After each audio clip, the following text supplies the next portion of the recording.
राधे राधे, जय श्री कृष्णा। आज हम सप्लाई एकादशी व्रत की कथा सुनेंगे। महाराज युधिष्ठिर ने पूछा, हे जनार्दन, पौष कृष्ण एकादशी का क्या नाम है? उस दिन कौन से देवता का पूजन किया जाता है? कृपया मुझे बताइए। भक्तवत्सल भगवान श्री कृष्ण कहने लगे कि धर्मराज युधिष्ठिर, इस एकादशी का नाम सफला एकादशी है और इस एकादशी के देवता श्री नारायण हैं। हे राजन, अब आप इस एकादशी की कथा सुनिए। चंपावती नगरी में एक महिष्मान नाम का राजा राज्य करता था। उसके 4 पुत्र थे। उन सब में लुम्पक नाम वाला बड़ा राजपुत्र महापापी था। वह पापी सदा पर स्त्री और वैश्यागमन तथा दूसरे बुरे कर्मों में अपने पिता का धन नष्ट किया करता था।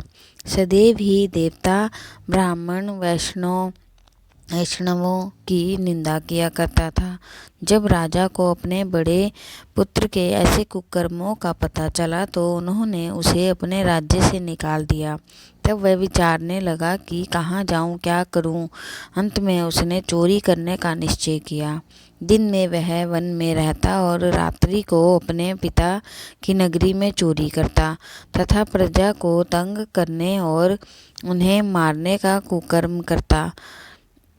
कुछ समय पश्चात सारी नगरी भयभीत हो गई। वह वन में रहकर पशु आदि को मार कर खाने लगा।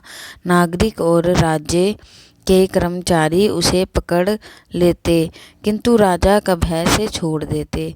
वन के एक अति प्राचीन विशाल पीपल का वृक्ष था। लोग उसकी भगवान के समान पूजा करते थे। उसी वृक्ष के नीचे वह महापापी लुम्पक रहा करता था। इस वन को लोग देवताओं की क्रीड़ास्थली मानते थे।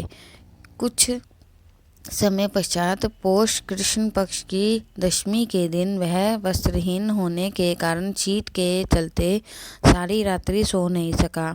उसके हाथ पैर अकड़ गए। सूर्योदय होते होते वह मूर्छित हो गया। दूसरे दिन एकादशी को मध्य के समय सूर्य की गर्मी पाकर उसकी मूर्छा दूर हो गई। गिरता पड़ता वह भोजन की तलाश में निकला। पशुओं को मारने में वह समर्थ नहीं था, अतः पेड़ों के नीचे गिरे हुए फल उठाकर वापस उसी पीपल के वृक्ष के नीचे आ गया। उस समय तक भगवान सूर्य अस्त हो चुके थे। वृक्ष के नीचे फल रख कर कहने लगा, हे भगवान, आप अब आपके ही अर्पण हैं ये फल, आप ही तृप्त हो जाइए। उस रात्रि को दुख के कारण रात्रि को भी नींद नहीं आई। उसके इस उपवास और जागरण से भगवान अत्यंत प्रसन्न हुए और उसके सारे पाप नष्ट हो गए।